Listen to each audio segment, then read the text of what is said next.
यदि आपके पास गाड़ी बंगला नहीं है कोई बात नहीं, धन संपदा नहीं है कोई बात नहीं, जमीन जायदाद नहीं है कोई बात नहीं।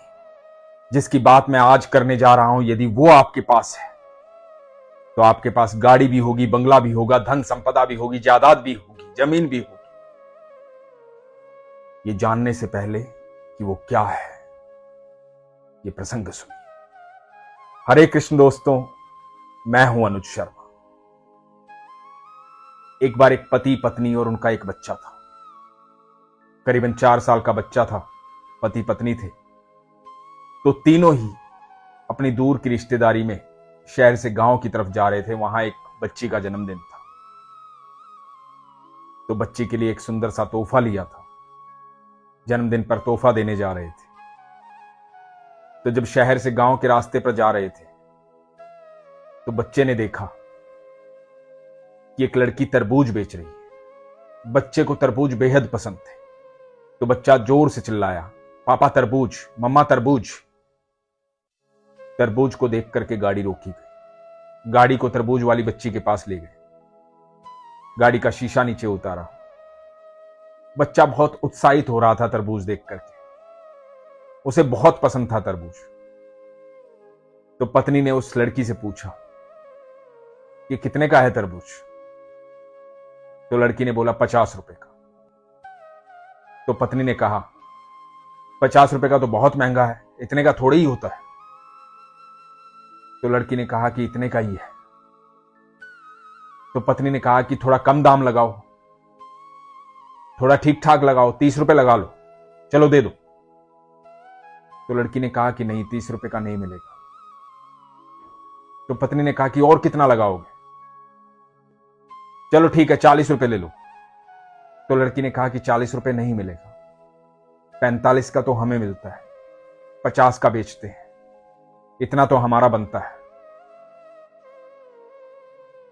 तो पत्नी अपने पति की तरफ देखने लगी।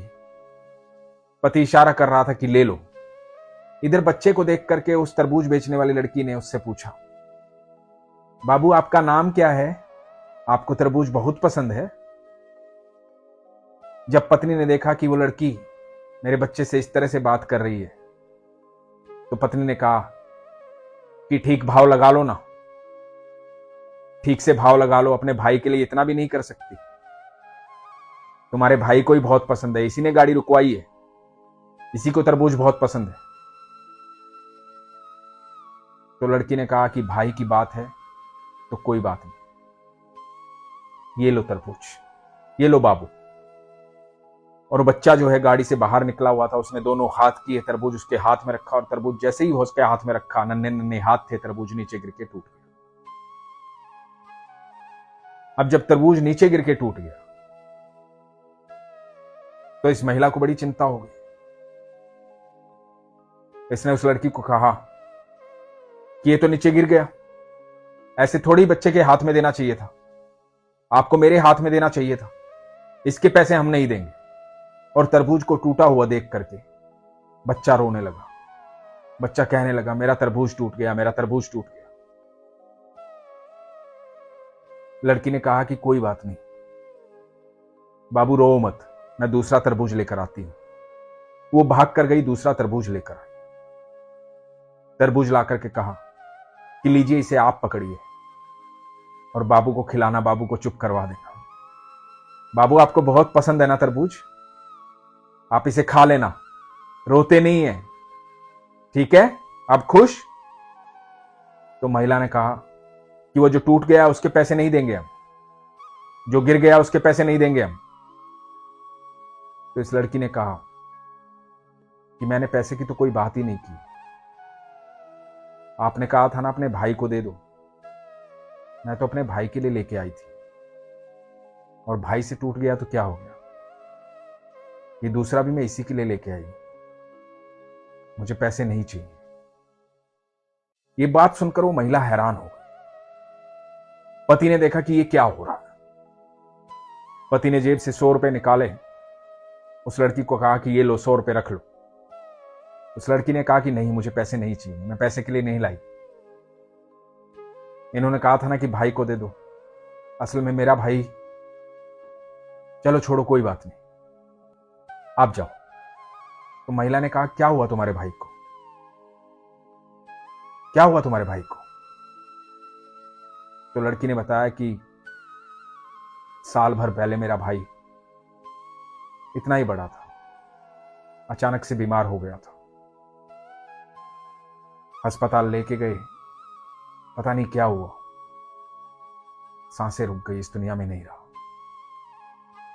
मेरे भाई की बहुत याद आती है। आपने भाई की बात की ना, तो मुझे लगा कि मेरा भाई सामने बैठा है, मैं उससे पैसे थोड़ी लूंगी। और मेरी मां ने कहा, रिश्तों में कभी नफा नुकसान नहीं देखते। तो आप लोग जाइए, बाबू को तरबूज खिलाइएगा, इसको अच्छा लगता है ना। और कभी भी आप इधर आइएगा तो जरूर रुकिएगा, क्या मैं यहीं रहती हूं, बाबू के लिए अच्छे अच्छे फ्रूट दूंगी। ये बात सुन करके महिला का दिल पिघल गया। पता नहीं मन में क्या भाव आया। वो जो तोहफा लेकर आई थी उस बच्ची के लिए जिसके जन्मदिन पर जा रही थी, वो तोहफा निकाला, उस डब्बे को खोला, उसमें चांदी की एक अंगूठी थी। उस चांदी की अंगूठी को निकाल करके इस लड़की को दिया और कहा कि ले अपने भाई की तरफ से रख ले। तो लड़की ने कहा कि मैं क्या करूंगी इसका, ये तो बड़ी महंगी है, मेरे किस काम की। तो इस महिला ने कहा कि उपहार कभी सस्ते महंगे नहीं होते, वो बस उपहार होते हैं, उनमें प्यार होता है। तो ये उपहार तुम्हारे भाई की तरफ से, रख लो इसे। और ये कह करके वो वहां से चलती है। पति ने जब ये बात सुनी, अपनी पत्नी के स्वभाव को देखा, तो बड़ा भावुक हो गया। अचानक से गाड़ी किनारे पर रोकी, अपने बड़े भाई को फोन किया। बड़े भाई को फोन करके बोला, भैया प्रणाम। भैया वो जो बड़े बाजार वाली दुकान है ना, वो आप ही रख लो, मुझे नहीं चाहिए, मेरा काम छोटे बाजार वाली दुकान में चल जाएगा। इधर से बड़े भाई ने कहा कि छोटे तुझे क्या हो गया है, ये क्या बात कर रहा है, उसी के लिए तो तूने मुझ पर केस कर रखा है, और तू अब कैसी बात कर रहा है। तो इस व्यक्ति ने कहा कि भैया रिश्ते में कभी नफा नुकसान नहीं देखते, आप मेरे बड़े भाई हैं, दुकान आपसे बड़ी नहीं है और दुकान की आपसे ज्यादा जरूरत नहीं है। यह सुनकर बड़ा भाई भी भावुक हो गया।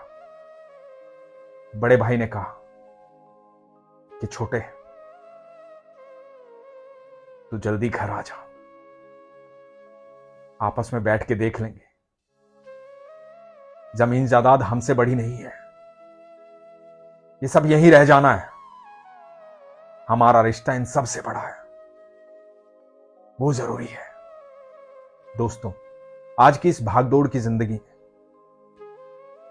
हमारे पास बड़े बड़े घर हो जाते हैं, गाड़ियां हो जाती हैं, धन हो जाता है, संपदा हो जाती है, लेकिन नहीं बचते तो रिश्ते, क्योंकि उनको कभी हम सींचना नहीं चाहते, सींचते ही नहीं है। एक दूसरे की शर्म में रहते हैं, हम चाहते हैं कि पहल वो करे, हम क्यों पहल करें, पता नहीं हमें किस बात की जिद होती है। हम अपने ही रिश्तों में, जिनके साथ हम बड़े हुए हैं, पढ़े लिखे, साथ खाया है, साथ बैठे हैं, साथ उठे हैं, उनसे ही नफरत हो जाती है, उनके विरोधी बन जाते हैं। और जब विद्रोह का बीज बो दिया जाता है तो वो लगातार बढ़ता है, वो कभी घटता नहीं है, लगातार बढ़ता ही जाता है, बढ़ता ही जाता है। मैं आप सबको एक बात बताना चाहता हूं, जब ईश्वर ने हमें इस धरती पर भेजा, तो हमें भेजने से पहले हमारे रिश्तों की तैयारी की गई थी। तैयारी की गई थी इस बात की कि कौन हमारे माता पिता होंगे, कौन भाई बहन होंगे, कौन रिश्तेदार होंगे, कौन सगे संबंधी होंगे। जब हम इस धरती पर आते हैं तो ये सब हमें आते ही मिल जाता है, और जैसे जैसे हम बड़े होने लग जाते हैं, अपने व्यवहार के कारण, अपने लालच के कारण, इन रिश्तों को खोना शुरू कर देते हैं। जिंदगी में सब कुछ कमा लेते हैं लेकिन रिश्ते पास नहीं होते हैं। और जब सब कुछ आपके पास होता है, यदि रिश्ते आपके पास नहीं होते तो सच में जीवन का कोई फायदा नहीं। कितना ही बड़ा घर हो, कितना ही पैसा हो, जब आप अकेले एक कमरे में बैठेंगे और आपसे बात करने वाला कोई नहीं होगा, आपके दुख और दर्द को समझने वाला कोई नहीं होगा, आपसे प्यार करने वाला कोई नहीं होगा, तो घर, पैसा, सब कुछ वहां रखा रह जाएगा। दोस्तों, इस जिंदगी में कुछ ऐसा कर जाओ, ऐसा कर जाओ कि जब हम दुनिया से जाएं, वो चार कंधे जो हमें मिले, वो चार कंधे बड़े ईमानदार हों, सच्चे हों, उनके मन में दृढ़ इच्छा हो कि हमारा दोस्त, हमारा भाई, हमारा रिश्तेदार ये जागृत हो जाए, क्यों चला गया ये, उनके मन में इतनी सच्ची भावना हो। वो चार कंधे कमाने के लिए हमारा दिल सच्चा होना चाहिए, प्रेम से परिपूर्ण होना चाहिए। कई बार गलतियां हो जाती हैं, भाई भाई में गलती हो जाती है, रिश्तेदारों में गलतियां हो जाती हैं, लेकिन यदि हम एक तरफ से संभलने की कोशिश करेंगे तो दूसरा कब तक गलती करेगा। यदि हम त्याग की भावना रखेंगे तो दूसरा क्या ही कर लेगा। एक बार आप त्याग करके देखिए, एक बार वो करके देखिए जो आपका रिश्तेदार, आपका भाई, आपका दोस्त चाहता है। थोड़ी ही देर बाद उसे भी एहसास होगा कि नहीं, अकेले इस पर मेरा हक नहीं है, तुम्हारा भी हक है। उसे भी वो भावना समझ में आएगी जो भावना आपके भीतर होगी, और जिंदगी में कभी वो रिश्ता खत्म नहीं होगा, खोया नहीं जाएगा। आज के दिन लोगों के पास सब कुछ है, लेकिन अपने नहीं है। अपनों की तलाश में लगे रहते हैं लोग ढूंढते हैं कि कोई मेरी बातें सुन ले, कोई मेरे साथ बैठे, कोई मुझे प्यार करे, कोई मुझे समझे। यदि रिश्तों को संभाल लिया ना, क्योंकि ये रिश्ते ईश्वर के दिए हुए हैं, क्योंकि ईश्वर ने हमारे जन्म से पहले रिश्ते तैयार किए थे हमारे लिए, ताकि हमें इस दुनिया में कहीं भी संकट आए तो रिश्ते हमारे साथ रहें, हमारा साथ दें, आत्मिक तौर पर, मानसिक तौर पर, भावनात्मक तौर पर ये हमारे साथ खड़े रहे, ताकि हम कभी गिरे ना, कभी डरे ना, कभी घबराए ना। यदि हमने इन रिश्तों को संभाल लिया ना, तो मैं सच कह रहा हूं, आपके पास यदि आज धन नहीं है तो धन आ जाएगा, गाड़ी बंगला नहीं है तो गाड़ी बंगला आ जाएगा, आपको बड़ी शोहरत चाहिए, बड़ा नाम चाहिए, बड़ी इज्जत चाहिए, वो सब मिल जाएगा, यदि आपके पास अपने हैं तो, क्योंकि अपने आप की तरक्की का कारण बनेंगे, अपने आप को वहां तक पहुंचाएंगे जहां की कल्पना भी आपने नहीं की। एक बड़ी पुरानी कहावत है, अपना यदि मारता भी है ना तो छांव में गिराता है। अपना अपना ही होता है, कभी घातक नहीं होता। इसलिए जो रिश्ते ईश्वर ने दिए हैं, आप ईश्वर से प्रेम करते हैं तो उन रिश्तों से भी प्रेम कीजिए, उन रिश्तों को सींचिए, उन्हें संभाल कर रखिए। जिन लोगों को काफी दिनों से फोन नहीं किया है, अपने भाइयों में, रिश्तेदारों में, जिनसे आप नाराज चल रहे हैं, आज ही फोन उठाइए और सामने से पहल कीजिए, उनसे बात कीजिए। यकीन मानिएगा उनको बहुत अच्छा लगेगा। अच्छा लगेगा कि आपका फोन उनके पास जाएगा। पहल आप करेंगे तो आप बड़े बन जाएंगे। तो पहल कीजिए और बड़ा बनिए, और ईश्वर के दिए हुए रिश्तों पर विश्वास रखिए, वो आपको कभी गिरने नहीं देंगे। इसीलिए हमेशा कहता हूं, अपने विश्वास को मजबूत रखिए, अपना ख्याल रखिए। हरे कृष्ण।